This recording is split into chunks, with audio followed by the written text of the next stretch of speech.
let go of all that we know and dance in the stardust gentle flow. Welcome back to the Pause Straight Up. My name is Shannon. I'm your host, and thank you so much for joining us today. We love to talk about the kind of nitty gritty of just getting older as women and frankly, all of the BS that comes with it. So, in short, if you are not sure what the hell is going on with your body these days, you are in the right place. And if you almost kneecapped your husband when he pretended not to know how to put away leftovers in a plastic container, you are also in the right place. And if you would rather be selling feet pics than doing the job you've had for the last 20 years, you are definitely in the right place. So, let's get started. Listen, I have just about had it with two-factor authentication. I am completely over having to get a text message with a security code that I have to input on your website in order to access it. I know these security measures are in place to help us. My husband works in IT, so, I know. I know these security measures are in place to help us because humans are lazy, myself included, and we'll just use the same password for literally everything that we do, and this makes it easier for hackers to get us. Guess what? Please take over my life. Maybe you'll have a better chance of success than I have in my lifetime. I personally can't think of another password. I don't have any more left in me. I can't remember the ones I've used as it is, let alone adding a new one every single time I have to update the password. And you can't use the ones that you already used before. Tough luck. It's going to be my mom is a hell beast 1977. That's going to be my password. I have nothing else left to give. And actually, having said that, I do know that it's recommended to use phrases for your password just to make it a bit simpler. So, hey, maybe I am going to say, my best friend is a whore, 1976. And I just outed him right there, but he is a whore. So that's fine. I just can't deal with it anymore. It's too much. It's too much to keep track of. And while I know it serves a very good purpose, I would rather them come up with alternative solutions. Is there somebody in security working on what's next? Because it simply cannot be an indefinite, never-ending future of an endless string of passwords and security codes and two-factor authentication shambles. I can't do it. Actually, I hate that one more than any of the other ones. The two-factor authentication, I don't know why it gets under my skin. Does that bother anybody else? For me, two-factor authentication is extra seconds that I don't want to be spending dealing with logging in to something. It takes time. It takes a tiny amount of effort that I am not willing to give. And you have no choice in a lot of these cases. Sometimes you can pick and choose, but a lot of the times you simply have no choice. And yeah, it's on my nerves this week. Frankly, it's on my tits and I'm mad about it. And I thought maybe some people out there would be able to commiserate. The actual best invention has been when you want to log into an app on your smart TV, that you can do it now by scanning the QR code from your phone. Now that is an advance in technology I can get behind, because remember, and sometimes it does still happen, when you had to type in your entire email address, password, everything by hand, and oh my gosh, that would take forever. And I hated having to do that. So, see, people in that industry were working on it. They heard the feedback. They said, good grief, I'm not typing in my email address one more fucking time to go and watch something on Hulu or whatever. And so they fixed it. That is amazing. Thank you. Cybersecurity industry in general, please, I am begging you. Can we do something? Can we move away from a never-ending trail of passwords in our future? Please. We're all begging. For our main segment today, we're going to be talking about failure to thrive. And what does that mean? Well, for me, failure to thrive means that you haven't quite lived up to the expectations that you thought you might have to the promises you might have made yourself when you were a bit younger, and basically feeling kind of let down by how your life has ended up. Now, that doesn't mean every day. That doesn't mean that every day you cry yourself to sleep because you didn't get the Mercedes and the vacation house in the Hamptons and you didn't get the dream job or you didn't have XYZ that you always thought. But just that you feel like you're not kind of keeping up with even the basic idea you had for yourself. Let me give you an example. For me, right? I grew up in the Midwest. I'm from pretty traditional family in terms of like, okay, you go to school, you go to college, you get your degree, you get a good job, you get in with a company that you can stay with pretty much your whole life, or like me, you become a teacher and you more or less stay within the same school district forever, and you're contributing to your retirement account. And once a year, you go on vacation with your family, and you have a good Christmas vacation or wherever, whichever holiday you're celebrating, and you're enjoying your life, and you're shopping at the mall on Saturdays, getting those Williams Sonoma pots and pans. All, oh gosh, that was my dream. Can you imagine? So here I am, 48 years old. Do I own a house like every single one of my friends? No. Do I have a job at a school where I've been working at the same place for 30 years, so my retirement is upon me? No. Do I have everything my heart ever dreamed of? Certainly not. I do, however, have a full set of all-clad pans from my time working at Williams Sonoma, so the snaps for that, to be honest. That's one of my most valuable possessions. But it's not exactly what I thought, because I thought I'd be having dinner parties with those pans. I thought I'd be hosting big family gatherings. I thought I would, I don't know, own my own house certainly by now. And the fact is, I'm not doing any of those things. And I'm really sad about it. I can't lie. I'm disappointed. I've gone through stages of grieving because of that. Grief isn't just for when somebody passes away. Grief is absolutely when you are grieving the loss of a life that you thought you would have. And there's nothing wrong with that. There are so many different kinds of things that we can grieve over.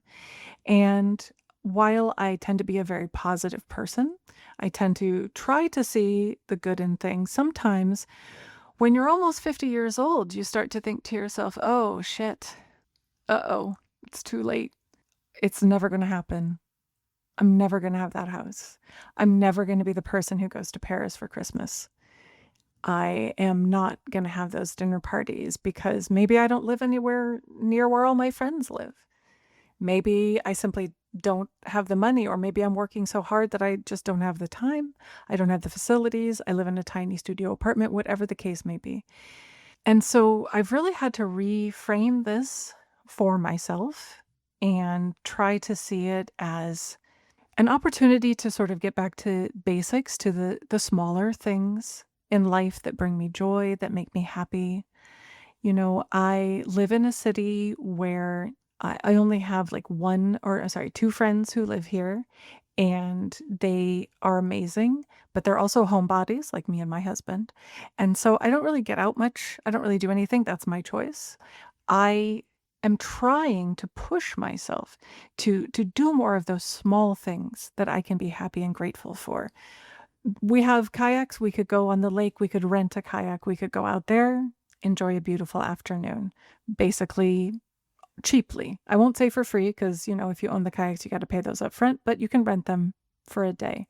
To have a picnic, go fishing with my husband. That's something we did during quarantine a lot, and I loved it. And I would like to do more of that. And, you know, burn the good candles, as they say.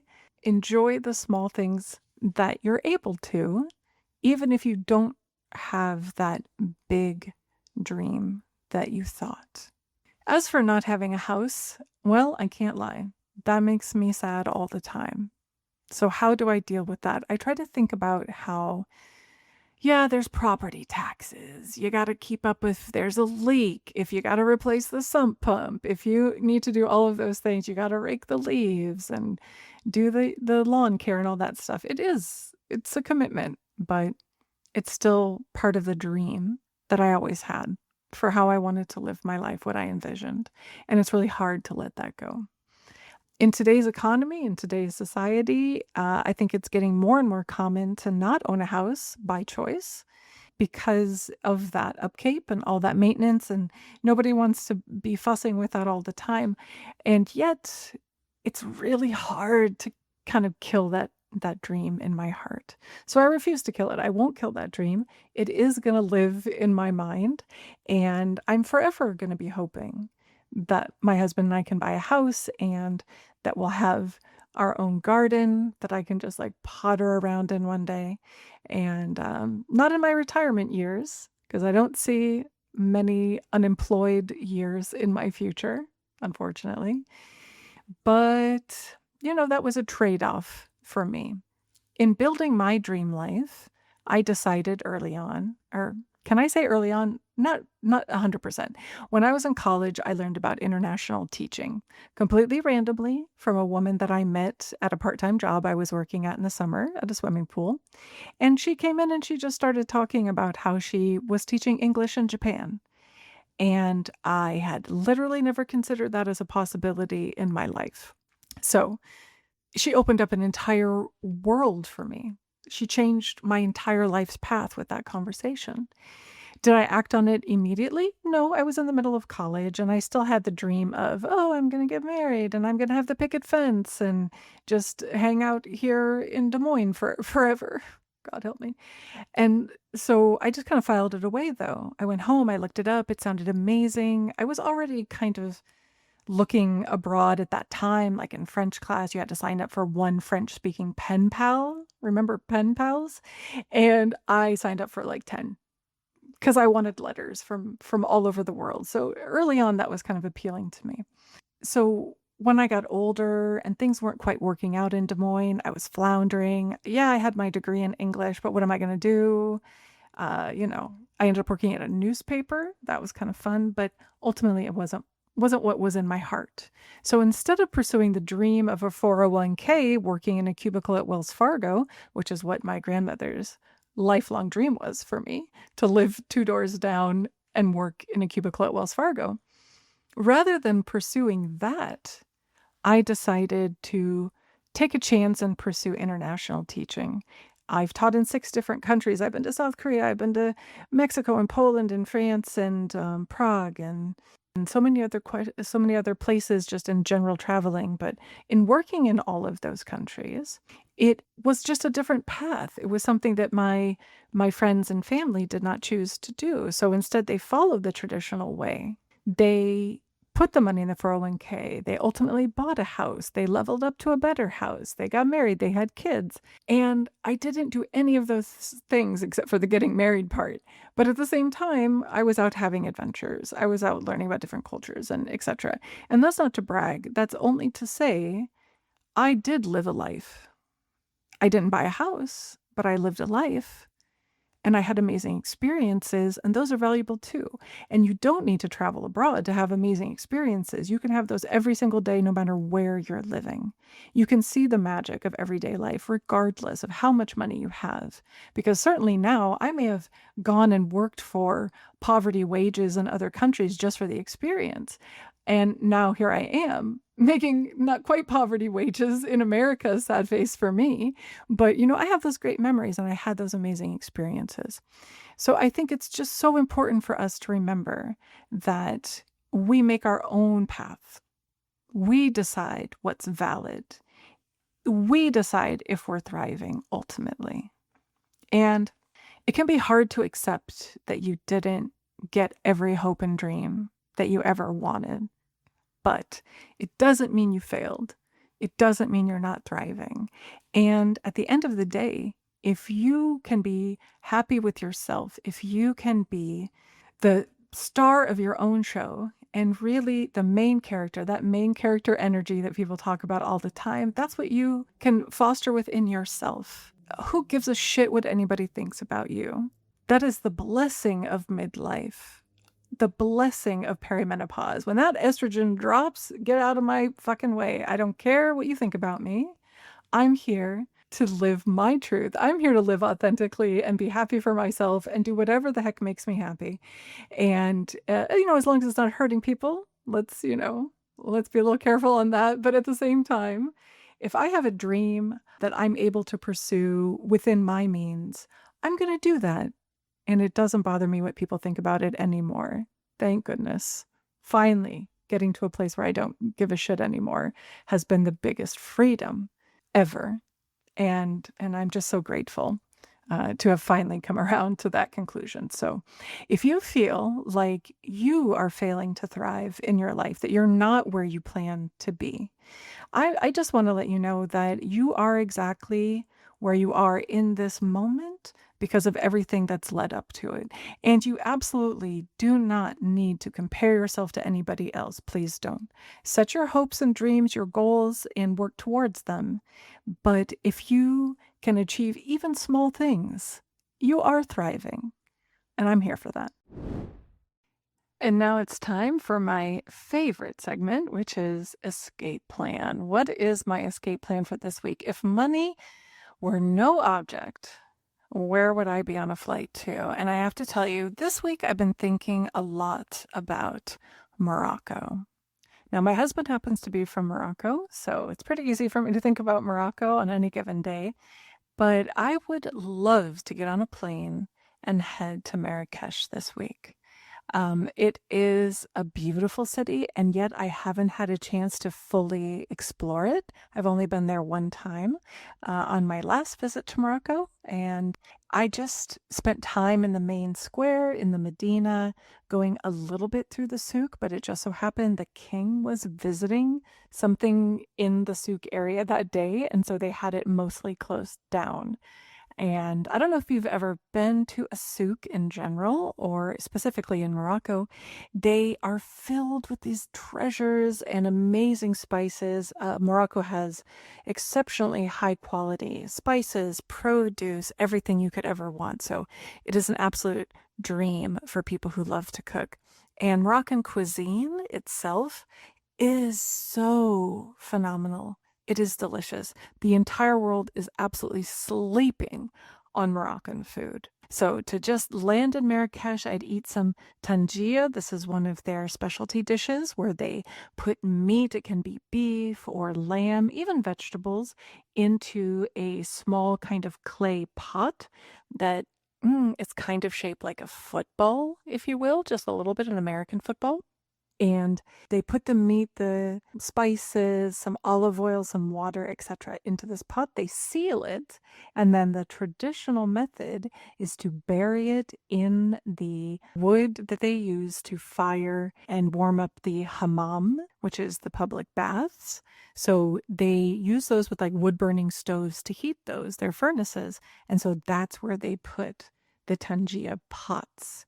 And so they cook low and slow for hours and hours. Oh my gosh, so delicious. Absolutely delicious. If you like tagines, you've probably tasted something to do with Moroccan food in the form of either a tagine or something to do with couscous. And these are two extremely famous things from Morocco. So if you've tasted those, you kind of have an idea of Moroccan food. But it is phenomenal and so high quality. They really have a high level of expectation for the quality of food in Morocco. And Moroccan people are exceptionally kind and generous and warm and welcoming folks. So if I could just fly into Marrakesh tomorrow, number one, I would choose a gorgeous riad to stay at. Again, money no object. I'm definitely going to stay at the Royal Mansour, which is, we're talking, $1,000 plus for an evening there. So sign me up for a whole week. Fuck it. I have all the money in the world. That's where I'm going.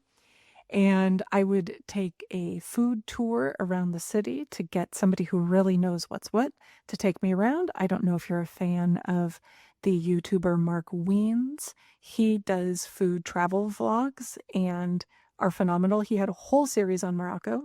Highly recommend checking those out. Amazing. You will be on the next flight to Morocco too, once you watch those videos.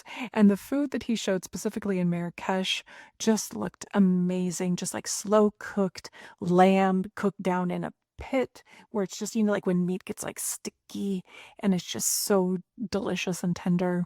The bread, amazing. Breakfast foods, simple yet phenomenal. I'm so hungry right now. I need to go and make some couscous right after this for dinner. So the food is a huge draw. And if you're in Marrakesh, you're not right on the sea, unfortunately. But if I were there for a week, I would definitely make time to explore some of the beaches there in Morocco because they are gorgeous. Morocco is lucky because it borders on the Atlantic as well as the Mediterranean for more like calmer vibes. Marrakesh is closer to the Atlantic side, so they had beaches. I think Safi is the nearest beach to Marrakesh. Gorgeous, gorgeous. Not particularly calm waters. You got those strong Atlantic waves, but yeah, you can just catch me on a beach, just on a lounger with a great book. Maybe I would reread Dreams of Trespass by Fatima Mernissi, my favorite Moroccan writer, where she talks about her childhood growing up in Morocco in the 50s. And the chapter in there on going to the hammam, brilliant. So beautifully written that I read it years before I met my husband. And I still have that book and I brought it with me the first time we went to Morocco. And I ended up going to a hammam in Casablanca that looked like something out of A Thousand and One Nights. It looked like a Turkish hammam, in fact, with all the tiling. And I would go to the best hammam in Marrakesh or actually, do you know what? I would not go to the best hammam in Marrakesh because probably that's at the Royal Mansour where I would be staying. So, yeah, I would probably just stop in there at one point. But I would actually like to find out what is the best hammam used by locals who can't afford $1,000 a night rooms. The people who are going there just because it's really good and it has a good price. So all I want is the best. I couldn't care less if it's fancy. I want to go in there and I want to get scrubbed by a woman who doesn't speak a word of English and is built like a refrigerator, just like me, and is going to oil me up and scrub me within an inch of my life and send me on my way with skin like a baby's. Oh my gosh, it's one of the best things you can ever experience in your life. And the most delightful part of Moroccan hammams is that when you are finished, when you have been scrubbed and poked and prodded within an inch of your life, you get to go out into like the kind of cool air and sit in a little recovery room on a lounger, and you can bring treats with you. My husband recommended that we bring some mandarin oranges. In case you're not familiar, Morocco has some of the best, and I will say, frankly, the best orange juice you will ever have in your entire life.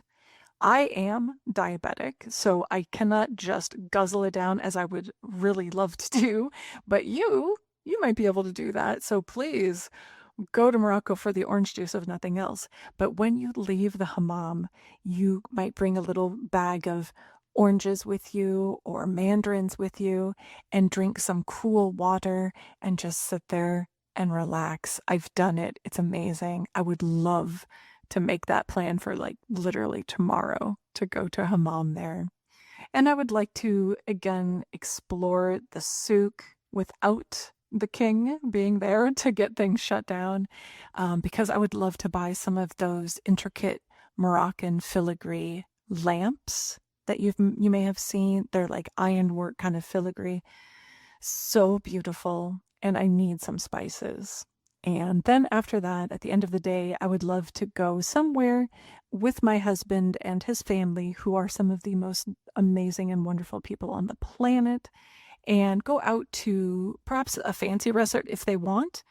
But I would be very content doing what we did the last time I was in Morocco, which is going to the fish market, choosing our own fish, and then taking it to a nearby restaurant where they cook it in whatever style you want for you, fresh right there that moment. And then you sit at a table where they put like a big plastic tablecloth down and you just tear into it and enjoy yourself with your family and drink some Hawaii soda, which is a kind of tropical orange flavored soda they have there, and just relax. Just take a deep breath. 'Cause I'm so tired of being stressed out, and the cure for stress is absolutely Morocco. And last but not least, my segment on things I didn't actually hate this week. Things that brought me just a little bit of joy that I would love to pass on to you. And for this week, that would be the new Gold Bond Crepe Correcting Hand Cream that so many people have been talking about, and I got the recommendation online. And I have a little bottle. This is the Age Renew hand cream, but it is also okay for your face. They make a version that is for your face and your chest and your neck, the décolletage area. And what it does is it contains other ingredients to kind of get through your fine lines, your little burgeoning wrinkles, and to tighten up your skin considerably. So I use the face version up here every morning and evening, and I have absolutely noticed a difference in my skin. So can't recommend that highly enough. And for the hand cream, I can say in particular, I have been using that on my arms because, as I mentioned, my cat Frankie is adorable and also a complete demon, and he loves to chew on my flesh. I mean, there's really no other way to say it. The gentleman loves to shred me of an evening. So I have scars all up and down my arms, my legs, from when we first got him, especially when he was a baby. He's gotten a bit older. He's slightly less inclined to absolutely destroy my flesh, but still, I got to deal with those marks. And this I have found better than the vitamin E oil that is often recommended for scars. This has actually helped me more. And it makes sense because it's designed to get rid of things like fine wrinkles and that crepiness and tighten your skin. And it's working on those scars too.